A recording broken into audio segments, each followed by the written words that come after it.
俺唯一の友よ。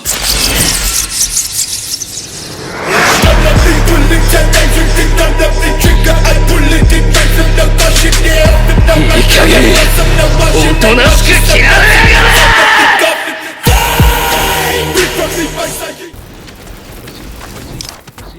Pussy, you're trash, bro. You're trash.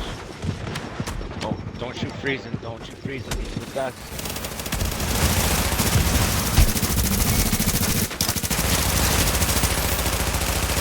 Tenacious. That's a pussy move right there. That's a pussy move right there. 10% damage when nothing complimented. There you go. Oh. Oh no, I better run.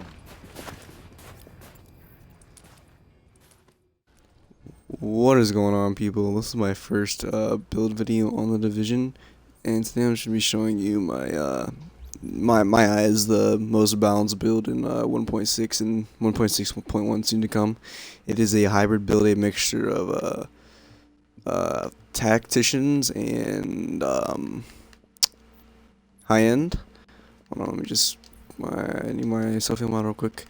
But pretty much if you don't know what a hybrid build is, it is pretty much have balanced everywhere. So you have good damage, you have okay toughness, you know, you're not too squishy. You have the skill power, which is really nice. So just to get right into things with my weapons, I'm running a Navy MP5, which is like what I mainly use for this build. It has Deadly, Competent, Adept. Competent Adept, which is really good because you have that high skill haste. You know, you want to have that high skill haste so you can get your skills quickly. So you're pretty much going to be proccing these a lot. And then for my primary, we have a lightweight M4 with the Deadly, Brutal, and Adept. Just some basics. I'm like I said, I'm usually using this Navy MP5. You want to stack crit damage, considering your crit chance is going to be super high.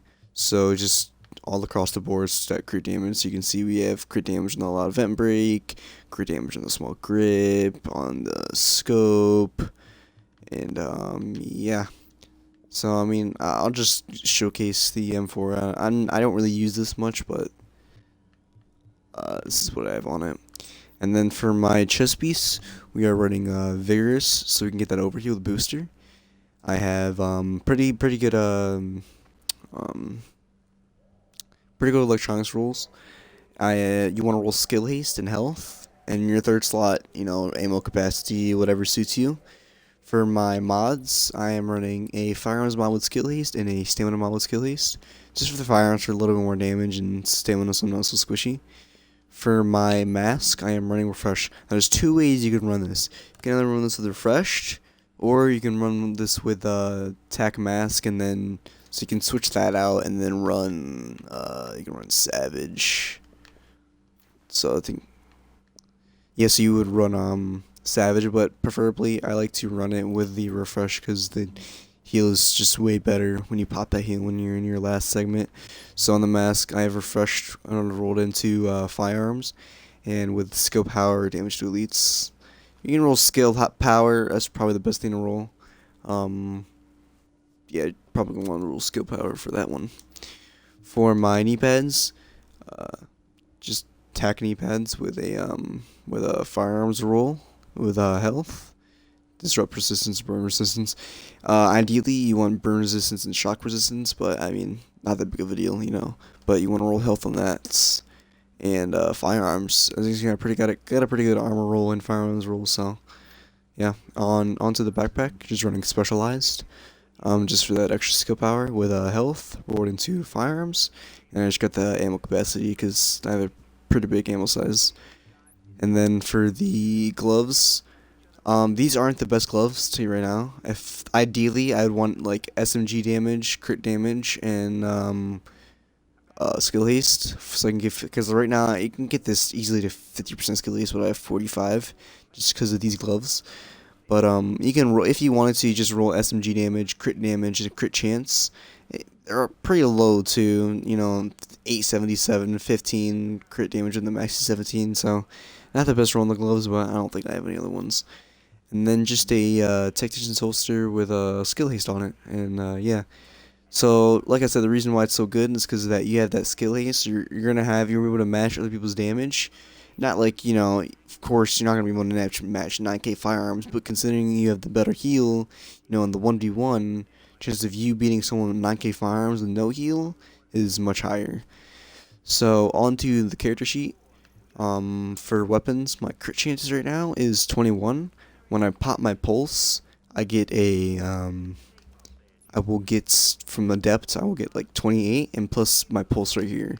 I usually run concealed if I'm running solo, because if they're running concealed and they pulse you, and then you pulse them with like say recon pack, you're not gonna get any buffs. You're gonna be losing that crit chance. If you're running with a group and you have somebody run Scrambler, run Recon Pack because of the low cooldown and the really good crit chance of crit damage. Plus, it has the extra range. So I recommend running that as a 16% cooldown, so you're beginning your cooldown, your skills much faster, so you can proc competent and adept. And then booster shots with 133k self heal, which is pretty good. If you're in that last segment and you pop a heal with refreshed, you get full heal plus a little bit of overdose, and then just recovery link. For my talents, I like to run triage for that extra skill cooldown. And if you did not know, I think when you pop a medikit when you're on low health, it for some reason pops triage. I don't know. Critical save. It's not really that good since it got nerfed a little bit, but it still does something. Combat medic if you run in a group, and strike back because when you get to low health and your skill is almost there, strike back comes in 20% cooldowns. You usually get your heal back, so pretty good. So I'm sorry. Back to the character sheet. I have 114% crit damage, which is pretty good. That's ideal. And then the 21.5 crit chance, which can go up to a little bit above 40, depending on what's going on. Going on to my skill haste. Skill haste 45%. You can get it to 50%. If you roll the gloves, but I can't. So as you can see, I got 45. 45 still does the job. There's not really much to show. I guess I can show my arm mitigation, 32%. But other than that, that's about it.